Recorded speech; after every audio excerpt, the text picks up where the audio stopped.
you doing today, Viper? Hello, I'm good. Who are you taking on this evening? I know obviously when this goes out, it already happened, but for the, where we are right now, who are you going against? Kaylee Ray. Kaylee Ray now. That's no easy, you not necessarily someone you can just walk over. No, definitely not. So what's your tactics? What's your plan?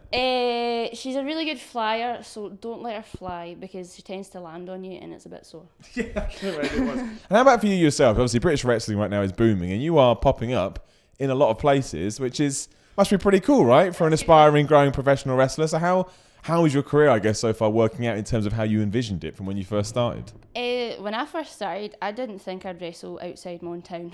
Really? When I first went to a British training school, I didn't even realise there was such a thing as British wrestling. I only knew WWE and some Japan stuff, and an ex-boyfriend at the time said, there's like a wrestling school like just there. And I thought, that's really cool, and I got my debut and worked a couple of places around where I live, and then the next thing it was like, can you come to England? Can you come to Ireland? Can you come to France? Can you come to Switzerland? Can you go to Japan? Can you go to America? I was like, and yes. yeah, sure, happy to now. Sometimes you're just sitting there and you're like, I'm on a plane going to meet a stranger who says he's going to take me to a wrestling venue.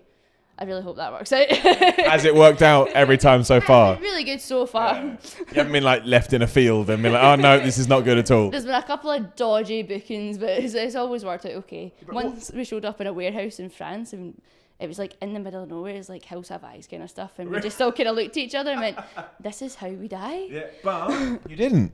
We survived. Because you're still here now. Wrestlers. Exactly. But what must that be like for someone who went from not knowing that, there was even this thing that existed to now being a name with the industry, getting invited all over the world? I mean, what does your brain even think about that? Sometimes you just kind of go, you're just kind of going along with it, and you kind of take it every day as you go, and think, it's no biggie, just go do this, no, it's no biggie. Yeah. And you get in the most horrifying moments, you're about to step out somewhere like, this is Kurikan Hall in Japan. Oh no, that's what says YouTube, sorry. No, you can find watch. It's amazing. Some magic man just bleeps it out. It's incredible. It's a wonderful tool. It really is. I wish you didn't tell me that now. I'm going to try and do it at the most awkward times. That's fine. He'll just bleep it out. So what do you think you can actually, because you said to yourself, this is not only going to plan, but it's exceeding expectations. Yeah. So then your goals shift, what you actually think is possible changes. So now, what do you think is possible? What is the goal? Oh, this is so cheesy, but I want to see the world. That's the best answer. I want to see the world. And I was saying to somebody earlier, if I didn't become a wrestler, never in my life would I thought, I'm going to take a trip to Switzerland or I'm going to take a trip to Japan. So it was would have never thought of that. And because of it, I've got to go and see so many cool places and got to meet different cultures and so many experiences. And it's now I want to, hopefully, wrestling will take me across the world. I'm dying to see India. It looks amazing, and just anywhere. Absolutely. Discover it all, find out all the different wrestling techniques, and be all spiritual and that. Why not? You mentioned going to obviously trainer school as well and training. How was the actual process of learning to be a wrestler? Because I'm training at the moment, a little bit later in life. I took my time, but I'm getting there slowly. But I also know that it's the hardest thing in the world, and it's so easy to go, you know what, I'm just going to quit. Yeah. So why didn't you quit? What made you carry on? How was the experience as a whole? For years, I was really thick at wrestling. I just didn't get it. I was doing things in my school because I knew that was what you were supposed to do.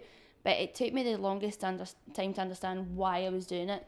And I think it really took me to 4 years in. Really? And even my trainer says it was you walked into class one day and it went click, do this and da-da-da-da-da. And they were like, it's really good storytelling.